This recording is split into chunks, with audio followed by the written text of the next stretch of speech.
Welcome to the Themidnightburn. In the dying light of November 15, 1990, a young mother kissed her two small sons goodbye and stepped into the Mississippi darkness. She would never return. Tonight, we walk the same lonely stretch of Old Highway 51, where 18-year-old Jeanette Williams vanished without a trace, leaving behind only questions that have haunted Pike County for over 3 decades. The rural community of Chatawa sits like a forgotten memory along the Tangipahoa River, where Spanish moss hangs heavy and old US 51 cuts through the heart of Mississippi like a scar. On that November evening, Jeanette Williams, barely 18, legally blind and mother to 2 young boys, made a decision that would become Pike County's most enduring mystery. Picture her, if you will, 5'2", 102 pounds, with light brown hair framing a face marked by thick-lensed glasses and crooked front teeth that had fused together. Behind those heavy lenses, brown eyes that saw the world through a veil of shadows and shapes. Yet on this night, she possessed a determination that would carry her into legend. Jeanette left her mother's home where she'd been living, entrusting her 2 precious sons to their grandmother's care. Her destination was the Sunshine Mountain Home for Handicapped People, a local ministry where she planned to attend church service.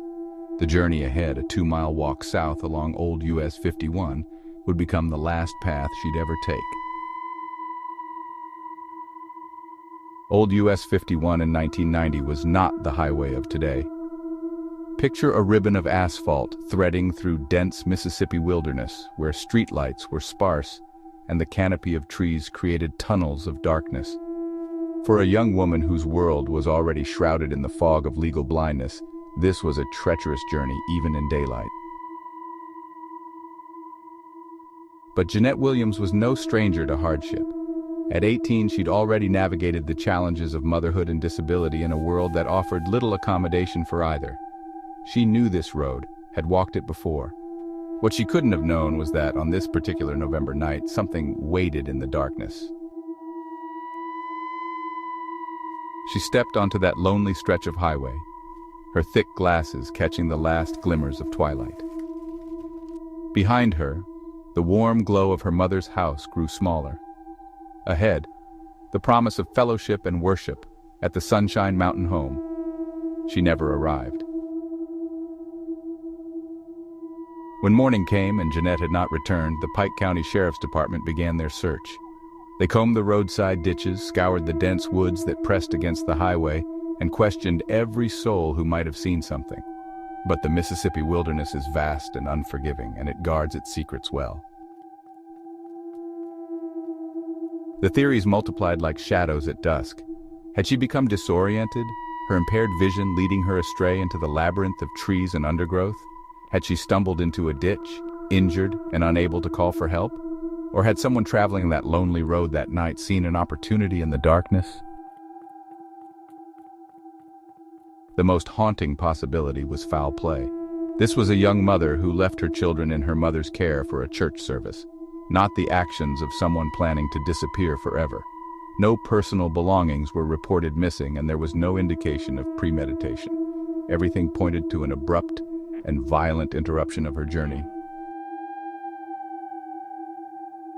34 years have passed since that November night, and Jeanette Williams remains a ghost on Old US 51. The Pike County Sheriff's Department continues to list her case among their unsolved mysteries, a testament to the persistence of hope in the face of overwhelming silence. Perhaps most telling is what isn't there. Jeanette's case doesn't appear in NamUs, the National Missing and Unidentified Persons System that serves as America's database of the lost. In the digital age, she remains as invisible as she was on that dark highway so long ago. The Sunshine Mountain Home still stands, though, Time has weathered its walls. The congregation that waited for her that night has long since dispersed, taking their memories with them. Old US 51 still winds through Pike County, but it carries new traffic now, new stories, new secrets. In the Mississippi darkness, some stories refuse to die. They linger like morning mist over the Tangipahoa River, just waiting for the right moment to reveal their truth. Jeanette Williams' story is one of these. A tale of a young mother who stepped into the night and became part of the landscape itself. Her two sons grew up without answers, carrying questions that weigh heavier than any truth. What happened to their mother on that lonely stretch of highway? Was it accident or design? Did she call out in the darkness? Or did silence claim her too quickly for even a scream? The woods along old US 51 have kept their secret for over 3 decades.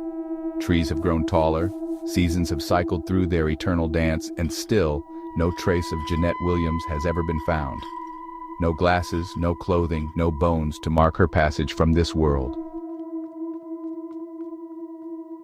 In Pike County, Mississippi, they say the darkness along old US 51 still holds memories. On quiet November nights when the wind moves through the Spanish moss and the highway lies empty beneath the stars, you might catch a glimpse of a young woman walking south toward a church service she'll never reach. Jeanette Williams disappeared into the Mississippi night, leaving behind only the echo of footsteps on asphalt and the ache of unanswered questions. Her case remains open, her story unfinished, her truth scattered like autumn leaves in the wind. If you're familiar with a contact or information on how to get her name in the database after all of these years, then please find it in your heart to do so. I'm sure your blessing would come for that. This has been Themidnightburn. I appreciate you watching and sharing these videos. I have a sister channel now, WLBT 3.5. Follow that page if you support Themidnightburn, but that channel is a little bit different to say the least. Until next time, catch the dice. They rollin'.